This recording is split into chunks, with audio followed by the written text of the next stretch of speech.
Hi, everybody. Welcome to Holistic Healing Astrology. And my name is Ev Zervadakis. And thank you for joining me today.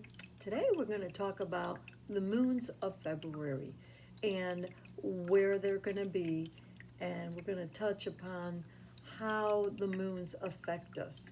So, the first thing I want to do is give you a little uh, housekeeping here. And just remember, if you want to know more about me, check out my website, holistichealingastrology.com. And if you'd like to get a copy of the newsletter, I put that out once a month. It's Metaphysical Times, I call it.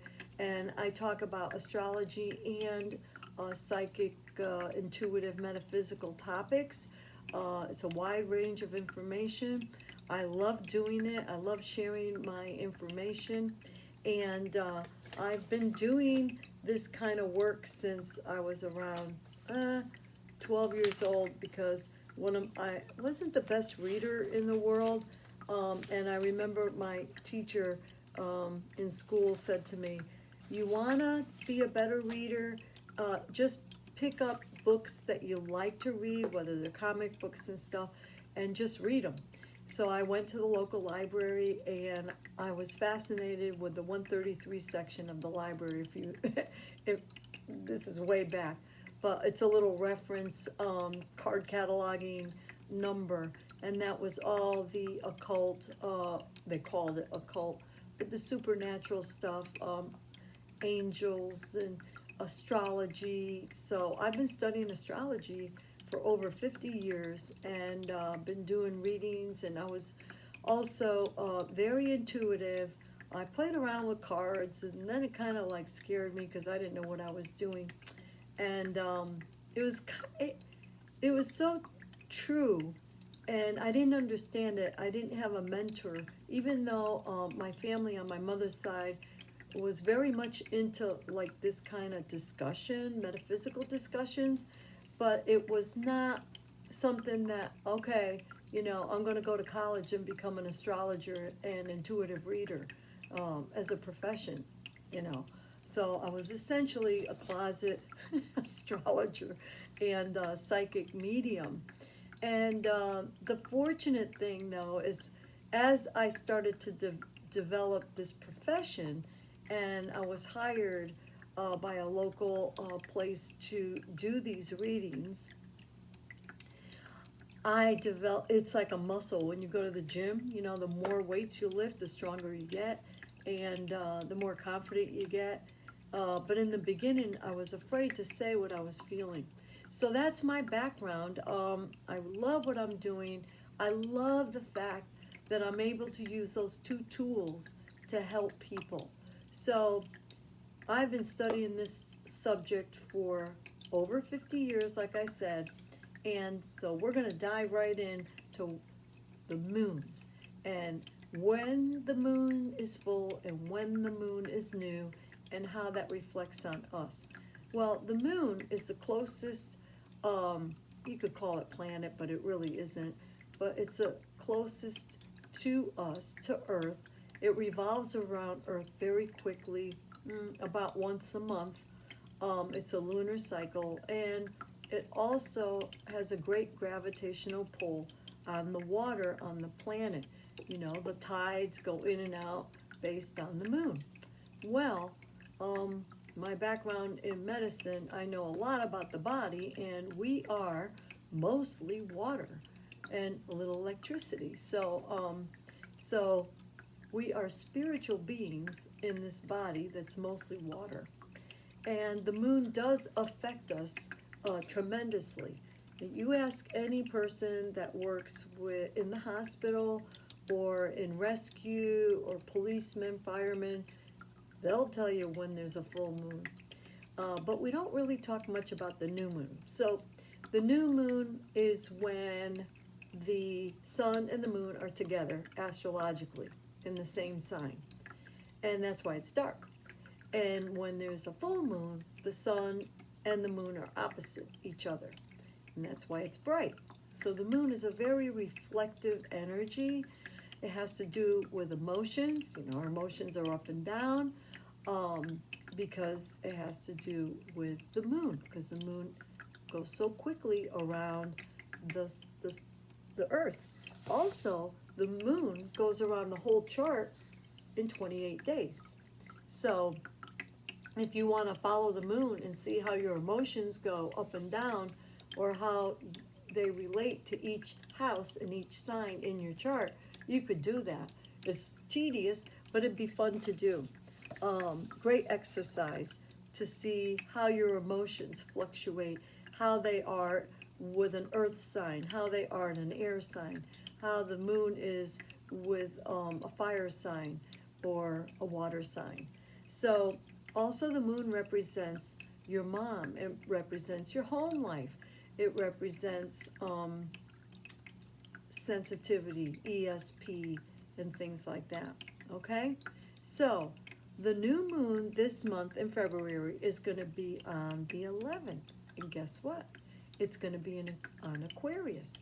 So if you go back to the video that I spoke of with Mercury in retrograde, which is in Aquarius this month, so is the new moon in Aquarius. So the new moon is, we're going to have feelings of awakening, emotional awakenings. We're going to have aha moments, and we're going to reflect on that and say, oh my goodness. Well, also, it's a time to put out your intentions. So I'm going to, if anyone could relate to all this that I'm talking about, give me a thumbs up or give me a heart. Let me know where your moon is. I'd love to know where your moon is, because like my moon is in Taurus. So when it comes to emotions, you're not going to see the emotions. I'm very slow to release my feelings, and slow for temper and things like that. And for me, what makes me feel good is anything Taurus, which Taurus is ruled by Venus, and we just talked about that in the other video. Venus has to do with all the things that you love. Like in the background, you can see these little things that I like. I like my little Swarovski crystal, and I just like to look at the stuff that I love, and I also love my plants. You can't see the chairs right behind me, but in front of me I have plants, behind me I have plants, by the window I have plants everywhere. They're very good for us. That's very Venus, okay? So I also like to cook. I also like to eat. So I have to go to the gym a lot, so to keep the weight down, because we like to eat. So that's all the sensorial aspects is the Mercury. So this moon, and now the moon, you have to look at that and see, if you want to know what makes you happy or what makes you feel good, and it also describes your mom too. So anyhow, take a look on your chart, and figure it out. If you have any trouble, you can't find it, shoot me a line, and I'll help you out. Okay? So this moon now is going to go into the big party of Aquarius. There's a huge party going on with Aquarius, and you could check out my other video on the Aquarius stellium. So that was in the Mercury retrograde for February. So we have 7 energies going on in Aquarius, and then we throw in the moon, the new moon. So what do we do on the new moon? New moon is like taking a little seed, and I love doing this because my moon's in Taurus. You take that little seed and you put it in the dirt. That's your intention. And the new moon is when you set your intentions and you put that seed in the dirt. Now, when is that seed going to sprout? It depends on the germination. It depends on the universe. So we have a lot of limiting blocks that will slow down the germination. So I'm going to take a little side note, guys, and tell you how to do a new moon journal, okay? So the new moon journal, here's your journal, right? I got a new one here, and it's always good to start a new moon journal with something brand new, never been used before, and then you date it on the new moon, and it is in Aquarius, so we're going to be focusing on intentions that have to do with groups, community, anything Aquarian, what your genius is, what your originality is, um, what kind of groups and an awakening, what is awakening inside of you, and what do you want to intend to do moving forward in the future. So the new moon effect in Aquarius will be starting now, and it works up to 6 months. And it should manifest within 6 months, but if it's a bigger project, you have to be realistic. It may take a longer time to germinate, but you started it. And everything happens in the mind. And Aquarius is of the mind too. It's lightning quick, it's genius, it's the mind, but it's an expanded mind because it has to do with global and humanitarian thinking. It's we're all one. So take your journal, write your intention. You could put a few down. And if you don't want to focus it on Aquarian energies, that's okay. Focus on whatever you want to see happen in this month. Make it fun, make it simple, and that's it for the new moon. Now, for the full moon is going to be it's a different energy. It's not going to be light like the new moon. It's going to be on the 27th of February, and it's going to be 8 degrees Virgo. So the new moon was 23 degrees Aquarius. The full moon is going to be 8 degrees Virgo. So Virgo is an earth sign, but it's also a mutable sign, which means it likes change. And so your feelings and your emotions are going to want to move slowly into that kind of Virgo energy, be of service, take care of our health, that kind of thing. So what you do on a full moon is you release. So what kind of things are we going to be releasing? We are going to be releasing things that don't serve us anymore. Maybe not being so much of service to everybody else. Maybe focusing more on yourself instead of everyone else. Maybe releasing bad health habits, because Virgo has to do with health habits. It's also a great time to organize and maybe declutter your home and make it more pleasing to you. So how you do that is you just take a Post-it, piece of paper, anything, and you write down your release, whatever you want to release. And I have my fireplace in the back over there. I just burn it in the fireplace. That's pretty safe. If you're not comfortable burning it, you could, trash it, shred it, or whatever you want to do. Or you could burn it in the sink. Just be really careful. So that's what the full moon is about. And it's a time to let go of things. So we have a new moon and a full moon every month. And it's a good idea to always, set a new intention. It's a new beginning. Plant your seeds. But it's also a good thing to pull the little weeds and pull the things out that don't serve us anymore. Get rid of it.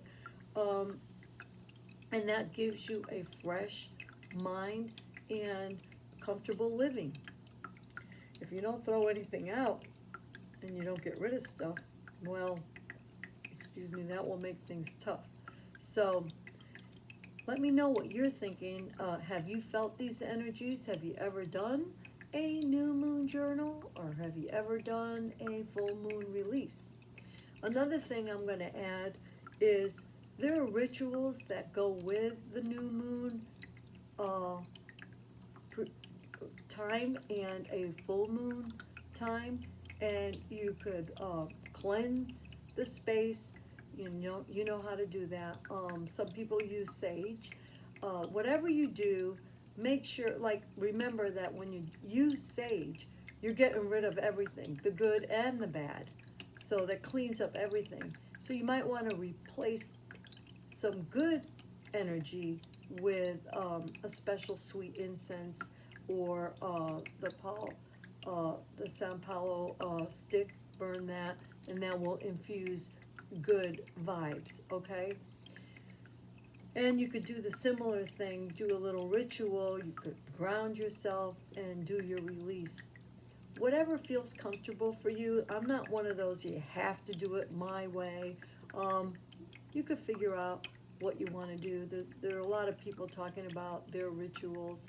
But with the moons, if you could see the moon and kind of communicate with the moon, that helps. So when the moon is nice and full, kind of give it a look and say, today I'm going to release a lot of things that no longer serve me. And when the moon is full, you might not see anything in the sky, but you know it's new when the moon is new, and you're going to set some intentions. So engage all your senses in these activities. I'm so grateful to have you in my community. Again, subscribe to the channel.